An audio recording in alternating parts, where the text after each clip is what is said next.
Fala pessoal, tá no ar o nosso Band Placar, tem oferecimento BandBet. Bora aquecer porque tem jogo da seleção brasileira, semana de data FIFA, mas a seleção joga nesta quinta-feira no Maracanã contra o Chile, lanterna das eliminatórias, não tem mais chance de ir à Copa do Mundo, já o Brasil garantido, né? 6 vagas para a Copa, Berna, fica um pouco mais tranquila a situação, que o Brasil também não fez uma eliminatórias exemplar, com muitos treinadores, muitas saídas, mas tá na Copa e é isso que importa, porque eliminatórias não garante título nenhum.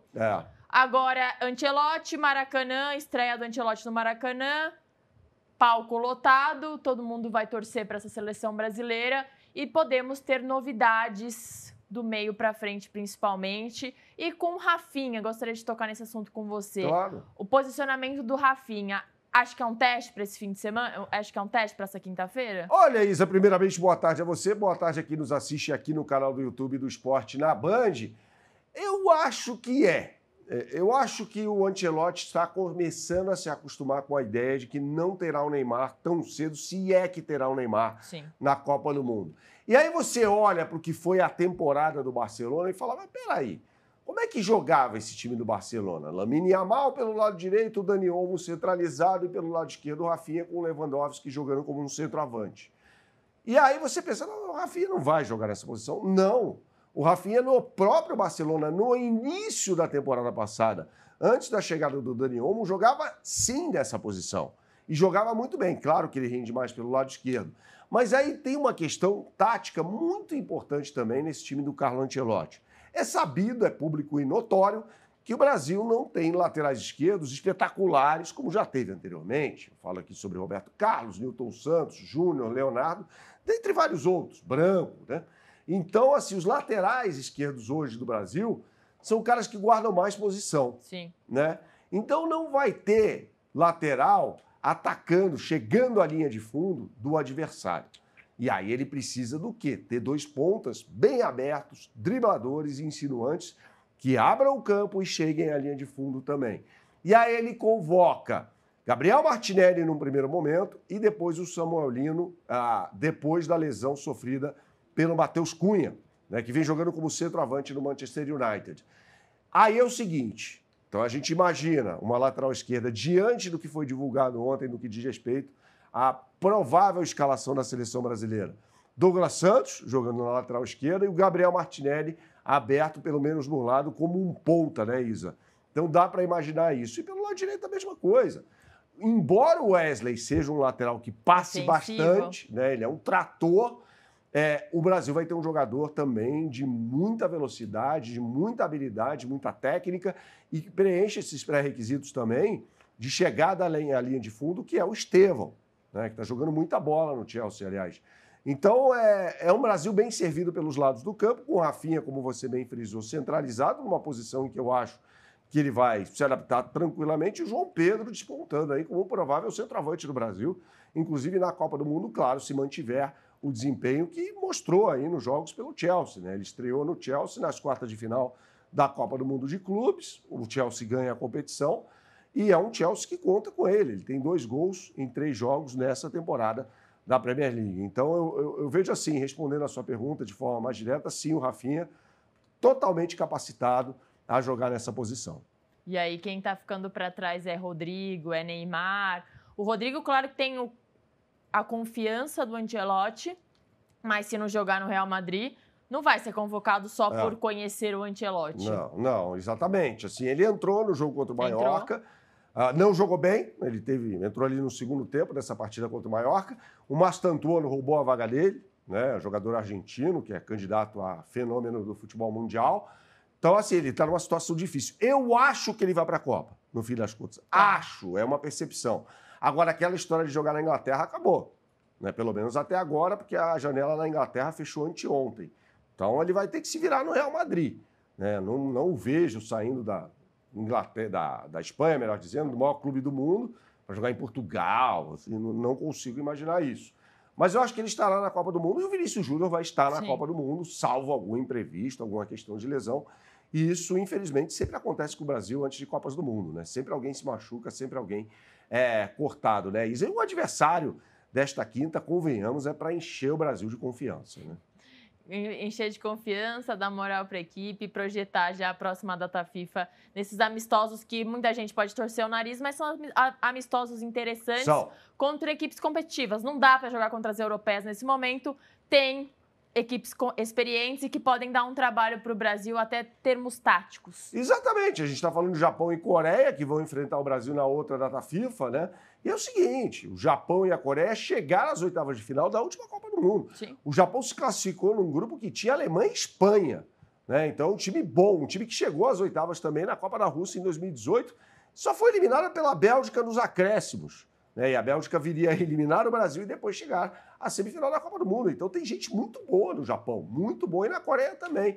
Então, acho que esses dois amistosos, inclusive, são mais importantes, por incrível que pareça, do que essa data FIFA aí, porque são amistosos, né? O Brasil já está classificado e, como você bem disse, ganhar as eliminatórias não é garantia de absolutamente nada, a não ser a tendência para a Copa do Mundo do ano seguinte. Bom, pessoal, vamos às melhores oportunidades do mercado na BandBet. Você aponte sua câmera para o QR Code que vai aparecer na tela. Já está na tela, colocado pelo meu grande amigo Glauco Genovese, que é o diretor do programa. Então você aponte sua câmera para esse QR Code aqui e você será transferido para a capa do site, tá? E a gente já vê na tela a Renata Fã, inclusive, que é embaixadora da BandBet. E vamos fazer o seguinte, Isa, vamos ensinar a galera, fazendo um tutorial de como chegar até a página do Jogo do Brasil. Porque vale fazer um bet builder, vale criar uma aposta com infinitas possibilidades na BandBet. É o seguinte, você vai aqui nesse menu que está no canto superior esquerdo, vai abrir aqui o drop-down, você vai em Futebol, depois você vai em Américas, e aí você vai em Comebol World Cup Qualification, tá? Clicou aqui, beleza, você já tem todos os jogos desta quinta-feira pelas eliminatórias para a Copa do Mundo. Amanhã a gente vai falar sobre todos eles aqui no Band Placar. Como essa odd do Brasil está meio óbvia e evidente que sim, aliás, ainda assim é a melhor odd do mercado para a seleção brasileira ganhar, pagando 1,21, a gente vai fazer um bet builder aqui para você. Então você vai aqui no botão criar aposta e aí você já tem as possibilidades, né? Brasil ganha o jogo, né, Isa? Brasil ganha o jogo. Ambas as equipes marcam? Não. Não. Dupla chance a gente passar longe aqui nesse caso. Intervalo, Brasil vencendo, jogo, Brasil vencendo. Sim. Beleza. Tá feito o nosso bet builder, está criada a nossa aposta e você tem mais possibilidades, como, por exemplo, apontar o jogador para marcar a qualquer momento do jogo. A bola rola amanhã na América do Sul e no Velho Continente também. Amanhã às 3h45 no horário de Brasília. Vai ter um grande clássico do futebol europeu, também pelas eliminatórias. Bernardo está falando de Holanda versus Polônia. Eliminatórias europeias estão rolando finalmente. E a Holanda quer os 3 pontos em Rotterdam, joga em casa, para assumir a liderança do grupo e ficar mais perto dessa vaga direta para a Copa do Mundo, Berna. Agora a Polônia está numa situação delicada, está fora da zona de classificação, é a terceira do grupo, então precisa ainda mais desses 3 pontos. Jogaço, acho que a Holanda tem um time melhor, um elenco melhor. E tem ele, Memphis Depay, buscando a artilharia isolada da história da seleção holandesa. É o que é esquisito, né? A gente olha para os jogadores de hoje e os principais artilheiros da história das seleções são jogadores de hoje. Mas joga muito, é porque joga muito. O Memphis não joga muito bem. Exato, jogam você muitos matou, jogos. né? Você matou, é isso aí. Muito número de jogo, né? Jogo demais, né? Os caras jogam mais. Se você for buscar em números relativos, eles não são os principais artilheiros, mas em números absolutos foi. Você matou a charada.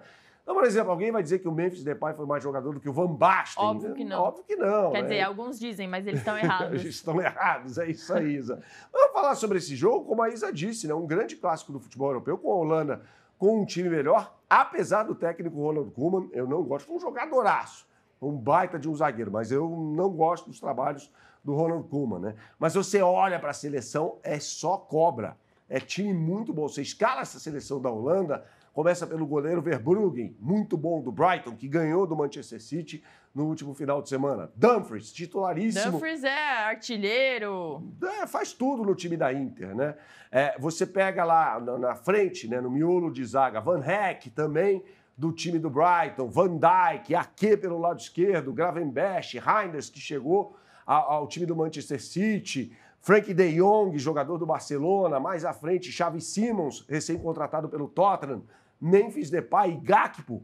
Pô, é um timaço esse. É bom demais esse Dá time. para jogar muita bola. E vai jogar contra uma Polônia que tem a melhor geração em muito tempo. O técnico é o Jan Orban, e houve ali uma confusão na Federação Polonesa de Futebol. O Lewandowski ameaçou meter o pé, tal, aquela coisa toda. Ele está de volta à seleção, é o grande símbolo dessa equipe no comando do ataque. E joga ao lado não, vai um pouco à frente do Zielinski, que é ótimo jogador, era do Napoli e disputou a última temporada pela Inter de Milão. Então você tem dois bons jogadores aqui. Você olha lá para trás, o goleiro Skorupski, que fez uma campanha brilhante pelo Bolonha, não é nenhum Tomaszewski, mas ainda assim é um grande goleiro. Pelo lado direito, aí uma curiosidade, né? O inglês Matt Cash, do Aston Villa, jogando pela seleção da Polônia, ele tem também ascendência polonesa, né? Então optou por jogar pela seleção do país do leste europeu. Kivior, ex-jogador do Arsenal, é o lateral esquerdo, está no Porto, assim como o Bednarek, que já foi zagueiro de Premier League do Southampton, hoje também está no Dragão de Portugal. Então, um time bom esse time da Polônia.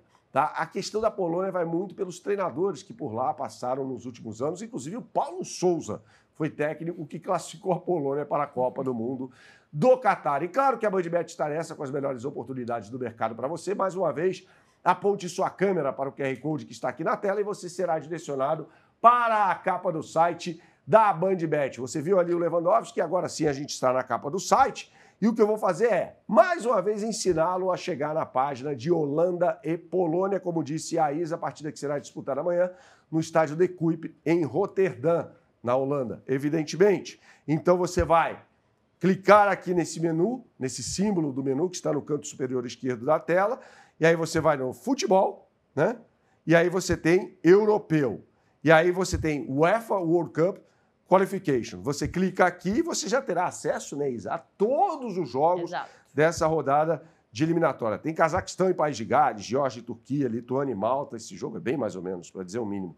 E tem aqui Holanda e Polônia, amanhã às 3h45 da tarde, com a Holanda pagando 1,25. Essa odd aqui, eu vou contar uma coisa para vocês. Eu vou numa dupla chance aqui, vai. Dupla chance? Eu vou numa dupla chance. Eu vou botar aqui um criar lá, aposta, tá?